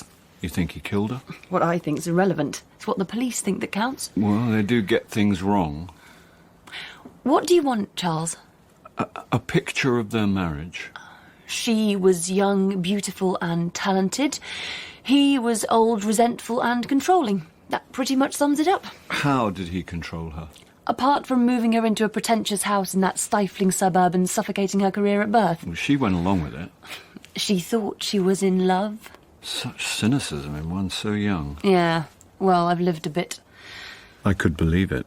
Everything about Holly's body language said, been there, done that, bought the T-shirt, got bored with the T-shirt, swapped it for a smaller, more revealing T-shirt that said, this is me, want to make something of it. Ellie exuded glamour and sophistication, but she was surprisingly naive, unworldly even. She saw the best in everyone. Maybe it was her Catholic background. She believed there was a divine plan and everything would work out. You know, Hugo would stop drinking, her career would take off. Was she a practising Catholic? Lapsed, I think. But in my experience, religions tend to outstay their welcome. Charles, I don't mean to sound rude, but I'm going to have to kick you out if I'm going to make the half. Of course. Thank you for your time. What's the play? It's a new verse drama about the Eurozone crisis. We're at the Man in the Moon, Stoke Newington, if you're interested. Well, yeah, great. If I'll definitely... Just one more thing before I go. What? Did Ellie ever mention an affair? What have you heard? Not much. She was too discreet to say anything overt, but she did talk a lot about one man. Did she happen to mention a name? Actually, she did. It wasn't a name I was expecting to hear. After the farrago of my critics' forum, I was hoping to give amateur theatricals a wide berth, but the name Holly gave me led me straight back into the lion's den. Oh, you're up early. I'm going to pay Jeff Winter a visit. Coffee? Thanks. Who's Jeff Winter? Hugo's architect friend. Well, Ellie's. Are you commissioning a house? I can't afford to commission a shed. Maybe he could do us a granny annex. Mum will be going home soon. Her leg's much better. She went out last night. Out where? I don't know. She got a cab into town. Was that wise? She's a grown woman. She's an elderly woman. What time did she get back? I heard the front door about 1. Nothing since. Breakfast? I'm going to have a shower, unless you're in a hurry to get out. No. I was in no hurry to ask a man I barely knew if he'd been having an affair with my friend's recently deceased wife. But while Hugo languished in prison on a murder charge, Ellie's old friend had hinted about a possible liaison with a man called Jeff. Francis! Charles! It's your mum. Oh, no. Call an ambulance. I'd better go up. I wouldn't. Why? She's in the bath. Oh, no. With a man. What? Alive? Oh, very much so.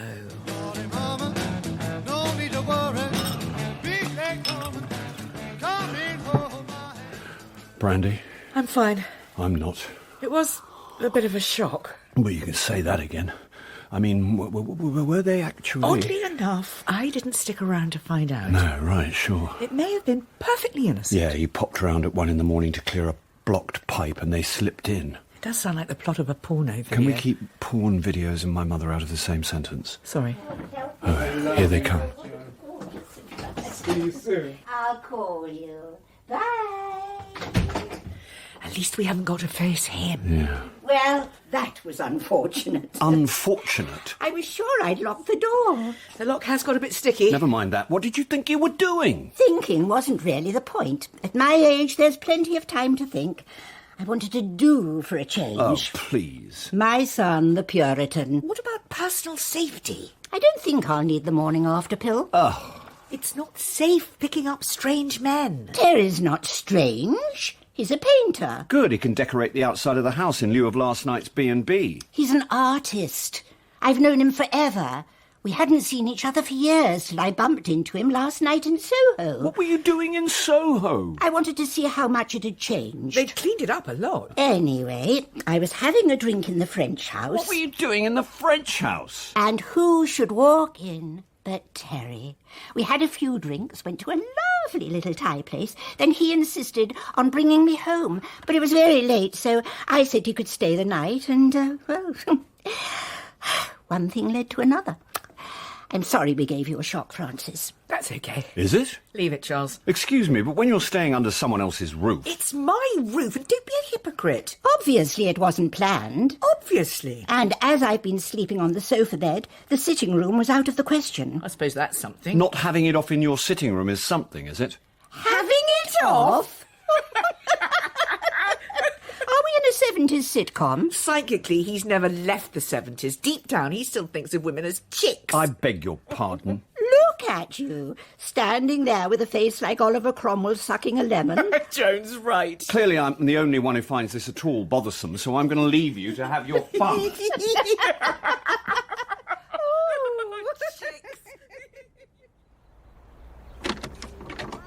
Hello, Charles. Come in. Thank you. Stop it, Cherry. Get down. Come through, Charles. Thank you. Great studio. Thanks. Once upon a time it was going to be a nursery, but, well, things didn't work out. Sit down. Thank you. Threepenny Opera. Oh, yes. The next production. I'm directing and in it. Bites nails nervously. Rehearsal starts in January. When do you open? July. Yikes. Only 7 months. Jeff breaks out in cold sweat. I'll turn this off. You lot don't do things by halves. Who are you playing? Macheath for me sins. And Saskia? Pirate Jenny now. Now? It was going to be Ellie. Ah. Saskia will be sorry she missed you. She's covering London Lingerie Week. It's a tough assignment, but someone's got to do it. I just hope she gets some freebies. Too much information, Jeff. Yeah. Actually, I've been meaning to call and apologise for my fellow thesps the other night. It wasn't your fault. But I told you not to pull your punches. So did Saskia, and for that matter, Ellie. I'd got used to Jeff's third-person commentary, but as I mentioned Ellie, he seemed to forget his self-referential tick. How's Hugo? Still in prison. Is he all right? Not great. On the upside, he can't drink. I suppose that's something. Trouble is, it's come too late. You know, the night Ellie died, he was so drunk he can't honestly say whether he killed her or not.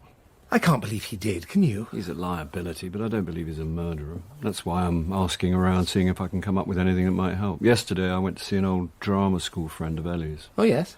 She thought Ellie had been seeing another man. And was his name Jeff? Oddly enough, it was. I didn't kill her, you know. I didn't suggest you did. You were going to. And I'm afraid the police beat you to it. They know about you and Ellie? An affair in a local Amdram group. It wasn't going to take Sherlock to unearth the truth. What did they say? I'm still here, so I suppose they believed me. I loved Ellie, by the way, and she loved me. So it wasn't just a backstage fling? To begin with. I was flattered that a young woman with her looks even noticed me. Then it became more serious. Were you going to leave Saskia? God, no. Absolutely not. Did she know about you and Ellie? Saskia and I believe that men and women are perfectly able to love more than one person at a time. I hate euphemisms, but we have an understanding which allows either one of us to go with the flow. What we used to call an open marriage. For want of a better expression. And that works? It has so far. Providing both parties feel the same way and lay the ground rules from the outset. Did Ellie know the ground rules? What we had was fun and exhilarating. We both knew she'd eventually find a younger man, someone looking for commitment. And you'd have been okay with that? Absolutely. And you don't know if Ellie had found someone younger? I'm sure she had no shortage of offers. But no, I don't know.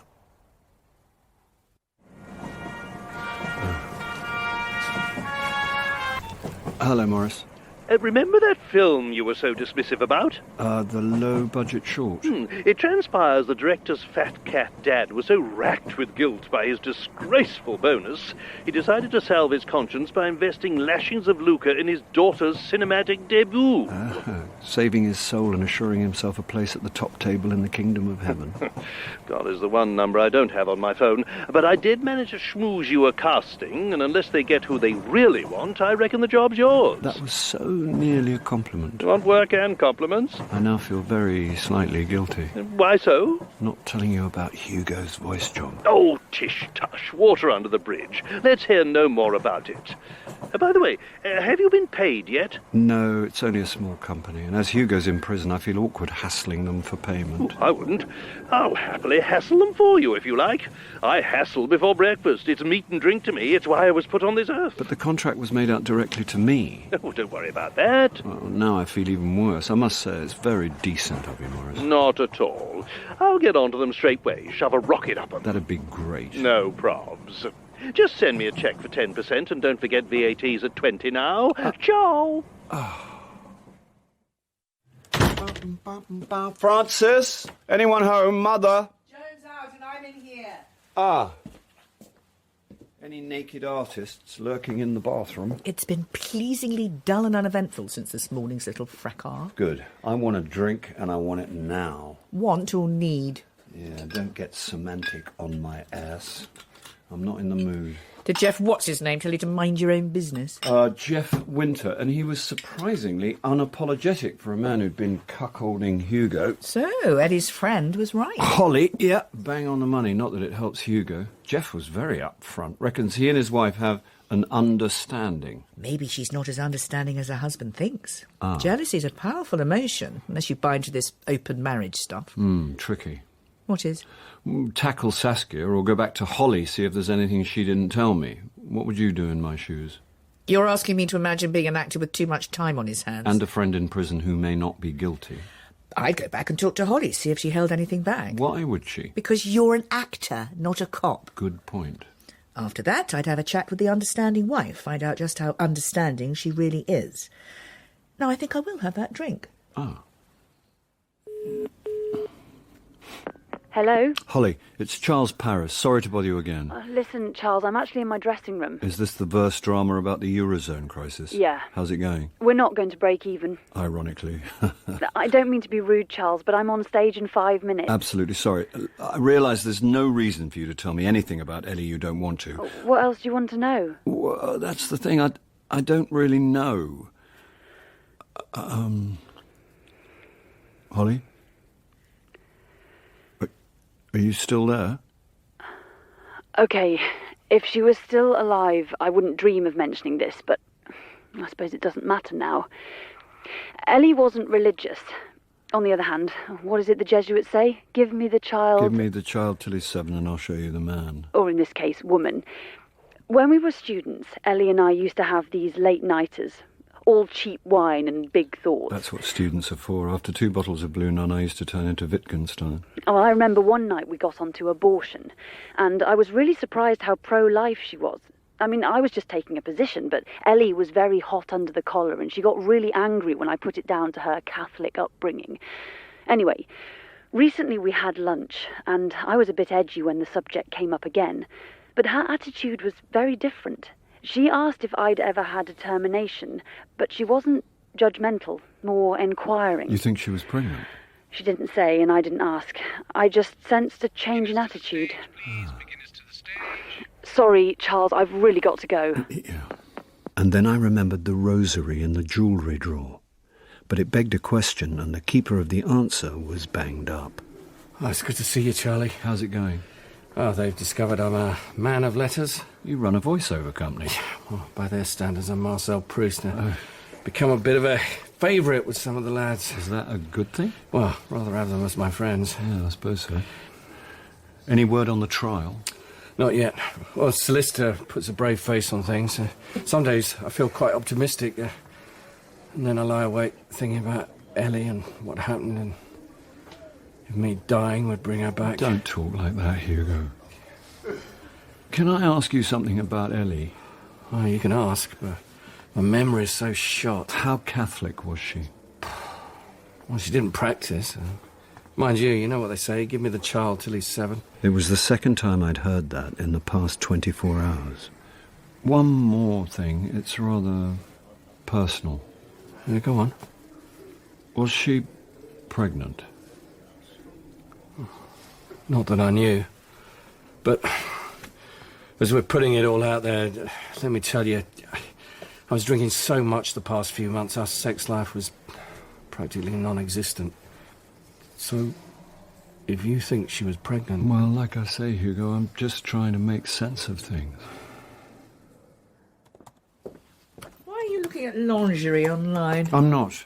You very much are. Well, no, I've arranged to meet Saskia. And you thought you'd buy her a present to butter her up. Good call.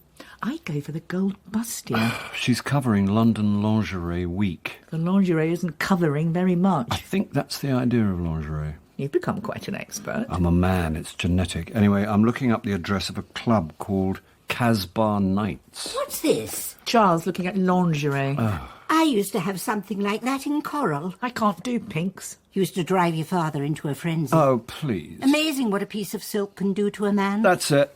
I'm off. Don't be a prig. How do you think you got here? The Northern Line. You were not conceived on the Northern Line. Bye-bye, ladies. See you later. Enjoy the knickers. The venue was a burlesque club, ironically a 5-minute walk from Hugo's Soho office. After fighting my way through a sneer of fashionistas, I spotted Saskia, phone in one hand, champagne flute in the other. Charles. Pity, you've just missed the men's collection. Men's lingerie? Welcome to the 21st century, Charles. Well, most of my underwear's from the 20th, and I'm resolutely M&S. We'll have to see if we can't ease you into something on trend. Well, I'm fine, thanks. Your phone call was very mysterious. What's it all about, I thought? What can the glamorous Charles Paris want with little old me? Well, you're thinking of another Charles Paris. You're the only one I've been thinking about. I was getting the feeling that Jeff and Saskia's marriage was as open as he'd suggested. I gather you went to see Jeff. I've been talking to a lot of Ellie and Hugo's friends. Trying to get Hugo off the hook. Do you think he killed Ellie? The man's a mess. I wouldn't put anything past him. Even murder? Not premeditated. But we've all seen how volatile he is when he's had a skinful. He tried to punch you. And I gather you know about Ellie and Jeff. Yes. I was surprised you were okay with it. The most destructive forces in a marriage are secrets and lies. Too much honesty can be pretty dangerous. Only if it's offensive or hurtful. We could check into a hotel now and Jeff would be fine about it. We were not going to test her proposition. Apart from anything, predatory women are not my type. You think any marriage can work along those lines? I imagine it's easier if you don't have children. But I'll never know. Jeff told me his home office was originally going to be a nursery. Yes, well, things didn't work out. Man proposes, biology disposes. But what if things had worked out between Jeff and Ellie? Would Saskia have been blithely accepting? Or would she have wanted to see her rival dead? I'll spare you the gory details of failed IVF. But after years of exploratory plumbing work, we sort of lost impetus. I'm sorry. Oh. It's Jeff I feel sorry for. He's too sweet to go on about it, but he was keener than he makes out. And that's why I could never begrudge him his little flings. And he wouldn't begrudge mine. Speaking of which, if we're not going to sleep together, the least you can do is buy me a drink. E vorrei un'altra bottiglia di San Gimignano, per favore. Naturale 20, signora. Where did that come from? You pick things up. Like artists. Charles, I told you Terry's an old friend.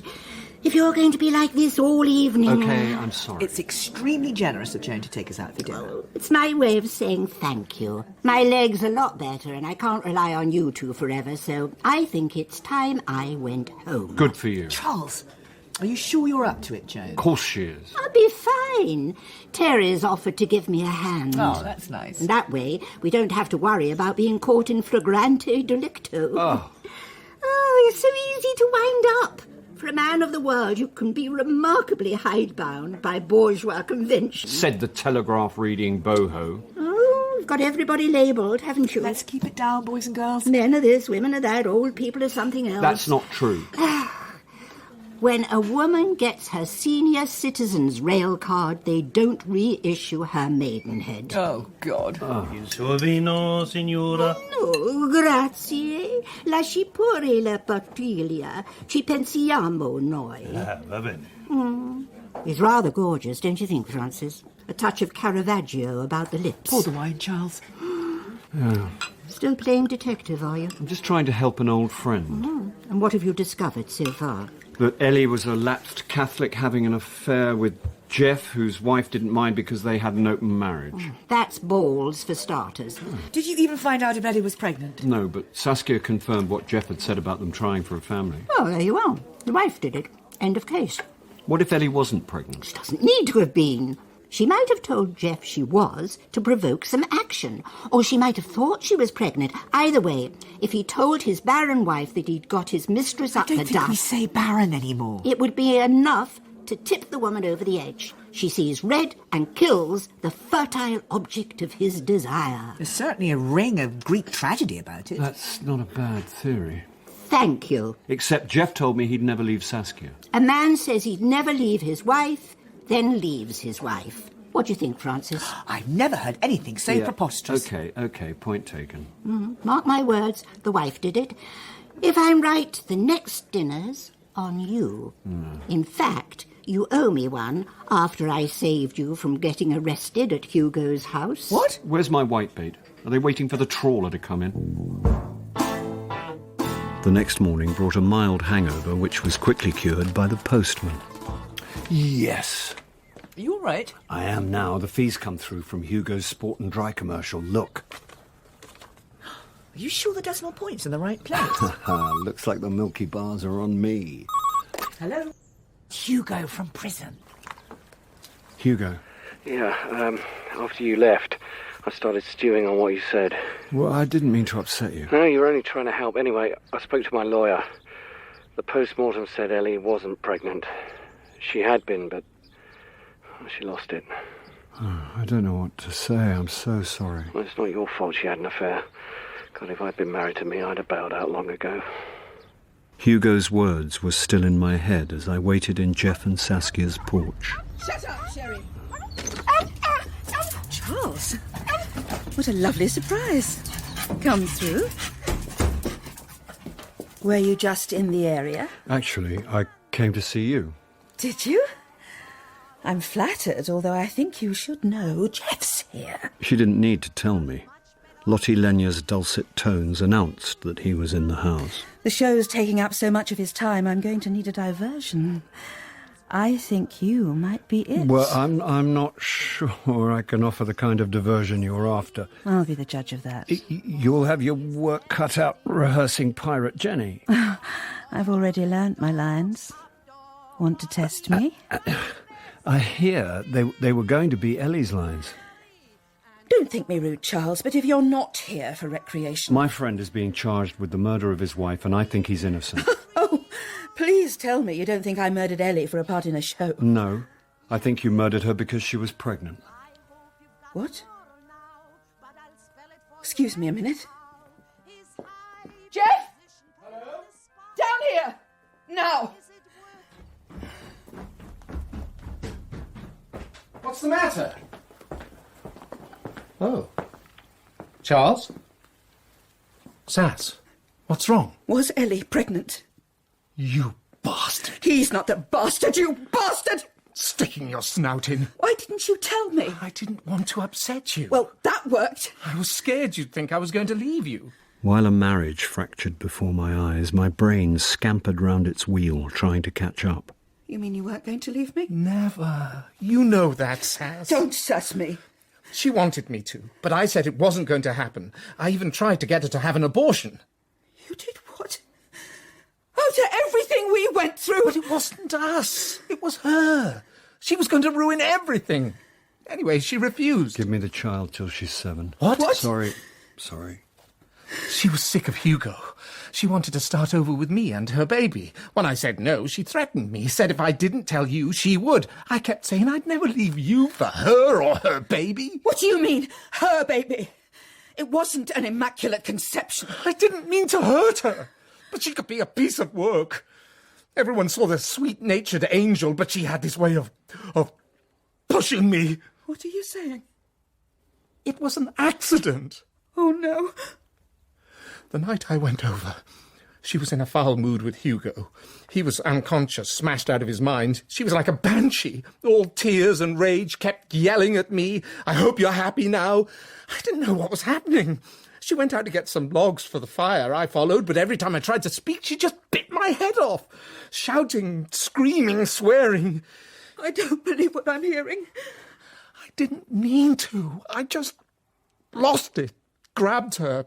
She fell, banged her head. Oh, my God. You could have called an ambulance. Jeff? But then it wouldn't have been over, would it? You saw a way out, so you pushed her under the pool cover and left Hugo to take the blame. I'm so sorry. Keep away from me, you monster! The irony is, she wasn't pregnant. What? She had been, but she'd lost the baby. Why didn't she tell me? Was it your idea to go over that night? No. She phoned me. She had to talk to me right then, right that bloody minute. She was going to tell me. What have I done? What have I done? If anything good came of Ellie's death, it was Hugo's decision to get himself clean. So he checked out of prison and straight into rehab. Joan had been wrong about Saskia, but I still owed her a dinner for saving my skin. Call yourself a habitué of Soho? I can't believe you've never eaten here. When I was modelling, we used to come here all the time. Modelling what? Me. St Martin's School of Art was round the corner. You were a life model? Before you came along and everything headed south. Does that mean that there are paintings of you? There must be hundreds. My one regret is that I never persuaded Francis to paint me. Francis doesn't paint. Bacon. You knew Francis Bacon? You couldn't drink at the Colony Room and not know him. Whoa, hang on. Are you the real Joan Paris, or is there a giant pod in a basement somewhere? Is your world rocking, Charles? Did you think you'd invented sex, drugs and rebellion? I infuriated my parents long before you tried to infuriate me and your father. But you and Dad and me growing up in the suburbs, it was straight out of Enid Blyton. She used to play nude tennis. Just William, then. And please, don't tell me you and Dad used to play nude tennis. Your father was a thoroughly respectable man. That's probably why we attracted each other. I was getting bored with poets, so a clean-shaven man with a well-cut suit and a conventional job was strangely exotic. This is messing with my head. I know, dear. It's so annoying to have one's prejudices unconfirmed. You wore floral dresses and hats and long gloves. By the time you arrived, I decided to embrace bourgeois life. What did Oscar say? All women become like their mothers. That is their tragedy. No man does. That is his. He was a clever boy. But he got that one wrong, didn't he? I suppose he did. A few days later, I helped move Joan back into her own house, and a few days after that, Terry the painter moved in with her. Life with Francis was back to normal. Well, normal for us, and with Christmas fast approaching, I was finally getting into the festive spirit. One for you. Ah. And this big one's addressed to both of us. Right. At last, Morris has sent me the script for the short film. I did what all actors do. Flicked through to see how many pages featured my character. Blimey, it's in 3D. There's a note with the big one. Dear Francis and Charles, thank you so much for putting me up and putting up with me. Here's something to remind you of your loving mother. From Joan and Terry. Joint presents. Bloody Morris. What? I've got a nude scene. What a waste of 3D. Oh, ha bloody ha. Come on, help me open this. A painting? Must be one of Terry's. We'll have to find somewhere to hang it. Ooh! What? Come on, turn it round. Oh. I'm thinking maybe not in the dining room. Oh, look, you've both got the same mould. Oh. On the other hand, there is a touch of Stanley Spencer about this. I wonder if he'd do us in a double portrait. We could do prints and send them out at Christmas. I'm not getting naked for no one. You could wear Christmas stockings. I think Santa's little helper is getting carried away. Come upstairs and I'll put on my elf costume. We can practice poses. I've got a much better idea. Really? Here. 35 cards waiting for your signature. So fill your hearts with the Christmas cheer, 'cause Santa Claus comes tonight. Charles was played by Bill Nighy, Frances by Suzanne Burden, and Joan by Geraldine McEwen. Jeff was Patrick Brennan, Hugo, Paul Ritter, Morris, John Glover, Holly, Susie Riddell, and Saskia, Christine Absalom. An Amateur Corpse was written by Jeremy Front and based on the novel by Simon Brett. The director was Sally Avens.